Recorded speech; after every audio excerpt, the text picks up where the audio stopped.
Hey everyone, it's Sheila Howell here with Redmond Realty, and I am going to jump into the New Albany numbers for the residential market for September 2025. So let's jump right in. Okay, everyone, so this is from the Columbus MLS. It is New Albany residential, and it is for September 2025. Okay, so the number of listings, you can see it came up a bit. So we're right around 80 active listings at the end of September. And then the number of sold was only 33. So there's a pretty big gap there. The listing and prices, the list and sold, they have bounced around a little bit. And there's some data down below that I want to dig in a little bit more and show you. Okay, so then the absorption rate in months, it climbed earlier this year. It's been hanging pretty steady, but it's still very much a seller's market. But that doesn't mean that buyers are not getting some concessions and some negotiation power, because that certainly is true.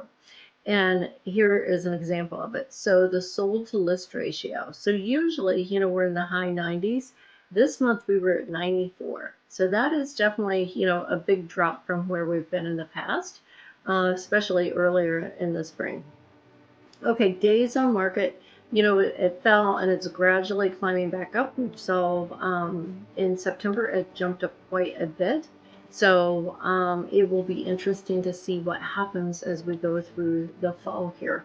But we're looking around 45 days, which this is higher than the other markets that I've been looking at. But because of the price point, it's not completely, surprising. But did want to point that out. Okay, so then when I look at the comparison to last year, month to month, we're up about 5.5%. Year to date, we're up about 6%. Not drastic. I've seen, other markets change a lot, but they're, again, we're talking very small numbers. But here is something that I wanted to point out. So the median sales price for September to this year versus last year, it's down 21%. So that's pretty massive.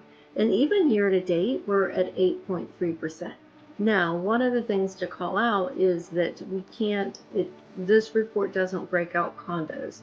So I want to share another screen with you that has some extra information, but keep in mind, there's some other wonky things on this report that I don't completely trust, but it does give another perspective.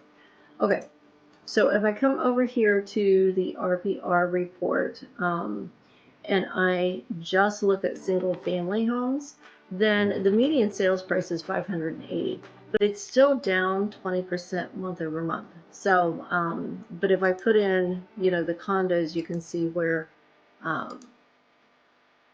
so if we had more condos than last year, that would certainly swing it.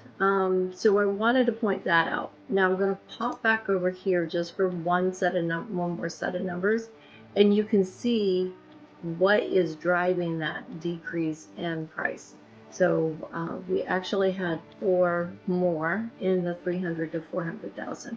So my guess is that's probably condos that are sitting in this, which is driving down that difference. And then as far as the ones that are over 500,000, we actually saw 5 fewer homes there. So again, it's a little bit of a math exercise, but I don't want that, big difference in the sales price to cause angst, because, once I back out the condos, it looks a little more in line. Okay, well, if you've got any questions, don't hesitate to reach out. Sheila Howell, Redmond Realty.